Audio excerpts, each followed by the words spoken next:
Hi friends, welcome to my channel. SSC 2016 বা SLST 2016 এই যে মামলাটি 19 নভেম্বর 2024 সুপ্রিম কোর্টে মোশন হিয়ারিংয়ের জন্য উঠতে চলেছে। এটা নিয়ে শুধুমাত্র আমি নয়, ভারতবর্ষের কোটি কোটি জনগণের তথা পশ্চিমবঙ্গের প্রত্যেকটার সেন্টিমেন্টাল স্ট্রাগল চলছে এই মামলাটা নিয়ে। মনে হবে কেন? কারণ এর সঙ্গে 25,753 জন শিক্ষক শিক্ষিকা গ্রুপ সি গ্রুপ ডির ভাগ্য যেমন জড়িয়ে আছে, তেমন 25,753 জন শিক্ষক শিক্ষিকা গ্রুপ সি গ্রুপ ডির পরিবার, আত্মীয়, বন্ধু বান্ধব, বিদ্যালয়গুলো কিন্তু শুধু মুখিয়ে আছে, ছাত্রও মুখিয়ে আছে। তাদের স্কুলের যে শিক্ষক যিনি আছেন, রামবাবু, শ্যামবাবু, মধুবাবু, যদুবাবু, মঞ্জুদি, ডলিদি, শ্যামলিদি, তিনারা কি শিক্ষক থাকবেন, শিক্ষক হিসেবে থাকবেন, নাকি অন্য কিছু ঘটনা? তো ইদানিং 51তম chief justice of India Sanjiv Khanna মহোদয়ের কিছু কর্মকাণ্ড এবং কিছু নৈতিক শিক্ষার আধার থেকে আমরা কিছুটা অপটিমিস্টিক থিঙ্কিং নিতে পারি, খানিকটা আশাবাদী চিন্তনে মনোভাব করতে পারি। কেন না, দুটি ঘটনা আমরা উল্লেখ করি। গত মঙ্গলবার সুপ্রিম কোর্টে একটি ঘটনা ঘটে। সেখানে কি ঘটনা ঘটে না, সিনিয়র অ্যাডভোকেটস কপিল সিব্বাল মহোদয় এবং অভিষেক মনু সিংভিজি, ওনারা কোনো না কোনো একটি স্পেশাল মামলার জন্য সেটাকে এমার্জেন্সি মেনশানিং করার জন্য মৌখিকভাবে, যাকে আমরা আইনের ভাষা বলা হয় ওরাল মেনশানিং, সেই ওরাল মেনশানিং করানোর জন্য সুপ্রিম কোর্টে চিফ জাস্টিসের কাছে গিয়েছিলেন। কিন্তু চিফ জাস্টিস অফ ইন্ডিয়া 51তম সঞ্জীব খান্না মহোদয় পরিষ্কারভাবে দর্থহীন ভাষায় বলেন, অর্থাৎ তিনি কে সিনিয়র অ্যাডভোকেট এসছে বলে তার সঙ্গে সেইভাবে কথা বলতে হবে না, একেবারে আইনের যথাবিহিত rules and regulations imposed by the Indian constitution, তিনি একবার পরিষ্কার করে বলেন যে না, এইভাবে কখনো কোনো ওরাল মেনশানিং আমি শুনব না। যা রুলস আছে, আপনাকে আরবিট্রেশন মেনশানিংয়ের ক্ষেত্রে ইমেলে তার আবেদন করতে হবে, অথবা কোনো রিটিন আন্ডারটেকিং দিয়ে আবেদন করতে হবে।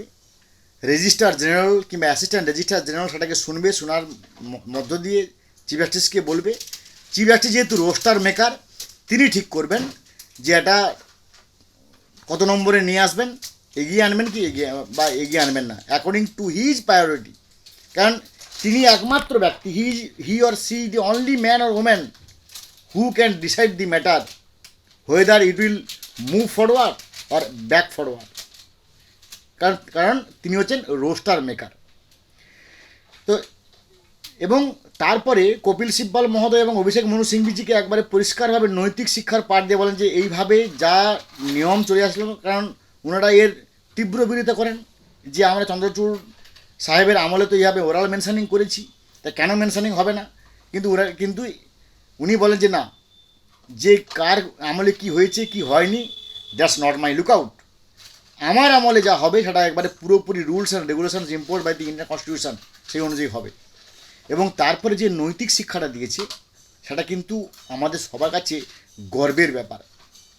পরিষ্কার করে সঞ্জীব খান্না মহোদয় বলেছেন যে আমি এই মুহূর্তে সংবিধানের একটা মূল, যেহেতু একটা দায়িত্বে বসে আছি, আমার কাজ কোনো মামলাকে ফেলে রাখা নয়, আমার কাজ কোনো মামলাকে লিঙ্গারিং করা নয়, আমার কাজ কোনো মামলাকে ইচ্ছাকৃতভাবে ফেলে রাখা নয়। যতটা সম্ভব আমার মামলাকে প্রসিডিংস করা, এগিয়ে নিয়ে যাওয়া, সমাধান করা। কারণ হাজার হাজার লক্ষ লক্ষ বেকার কিংবা মানে কৌশলীরা, তারা কিন্তু এই মামলার দিকে চেয়ে আছেন, সুপ্রিম কোর্টের দিকে চেয়ে আছেন। তাই যথাবিহিতভাবে আমাকে এই সুপ্রিম কোর্টের দায়িত্বপ্রাপ্ত হিসেবে আমাকে এর সমাধান করাটাই হচ্ছে আমার একমাত্র কাজ বা দায়িত্বের মধ্যে পড়ে। It is my responsibility and moral obligation. তো ফ্রেন্ডস, তো এই যে কর্মকাণ্ড এবং ওনার যে মনোভাবাপন্নতা, এখান থেকে আমরা এইটুকু আন্দাজ করতে পারি যে আগামী 19 November 2024 school service commission SSC 2016 বা এসএলএসটি 2016 যে 25,753 জন শিক্ষক শিক্ষিকা গ্রুপ সি গ্রুপ ডির ভাগ্য ঝুলে আছে, অন্তত মেনশানিং শুরু অন্তত মোশন হেয়ারিং শুরু হবে। ভাই কে দোষী নয়, কে অন্যায় করেছে কে অন্যায় করেনি সেটা হচ্ছে আইনের ব্যাপার, তার আইন সিদ্ধান্ত নেবে তার নির্দিষ্ট রূপরেখা অনুযায়ী। কিন্তু ভাই বিচার পর্বটা শুরু হোক, মোশন হেয়ারিং শুরু হোক। আমরা দেখলাম, যদি আমরা পিছিয়ে যাই, মানে কি যন্ত্রণায় মরিচে পাথরে নিষ্ফল মাথা কুটের মতো আমরা এইটুকু আলোচনা করতে পারি যে সেই 25শে সেপ্টেম্বর, 26শে সেপ্টেম্বর, 27শে সেপ্টেম্বর পরপর 3 দিন আরবিট্রেশন লিস্টিং হলো, কজ লিস্ট প্রকাশিত হলো, কিন্তু মোশন হিয়ারিং হলো না for the lack of time. জানি না অন্য কোনো গুরুত্বপূর্ণ মামলা যেটা প্রতিদিন ছিল কি না, ভালো কথা। তারপরে আমরা চলে এলাম 14ই অক্টোবর, 15ই অক্টোবর, 16ই অক্টোবর, পরপর 3 দিন লিস্টিং হলো, কজ লিস্ট প্রকাশিত হলো, কিন্তু সেই ল্যাক অফ টাইম মেনশানিং মানে মোশন হিয়ারিং হলো না।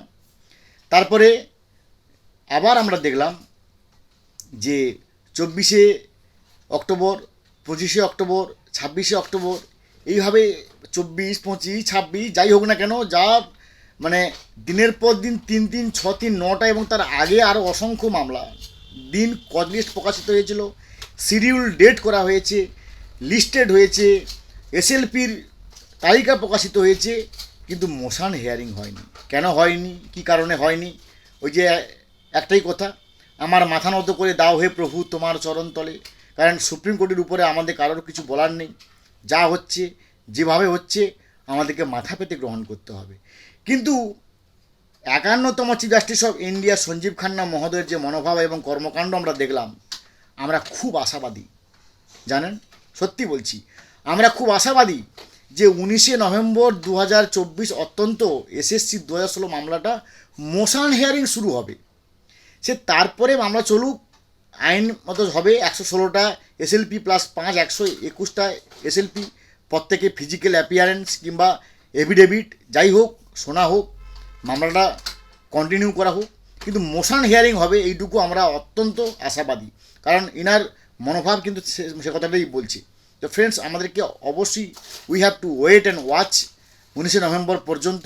এই অপটিমিস্টিক থিঙ্কিং নিয়ে আমরা বেঁচে আছি, বেঁচে থাকবো, এবং বিশ্বাস যে ওই দিন থেকে যদি মোশন হিয়ারিং শুরু হয়, তাহলে যে মানে 2016 সালের যে সমস্ত ছেলেমেয়েরা, তারা সবাই তো আর দুর্নীতি চাকরি পায়নি।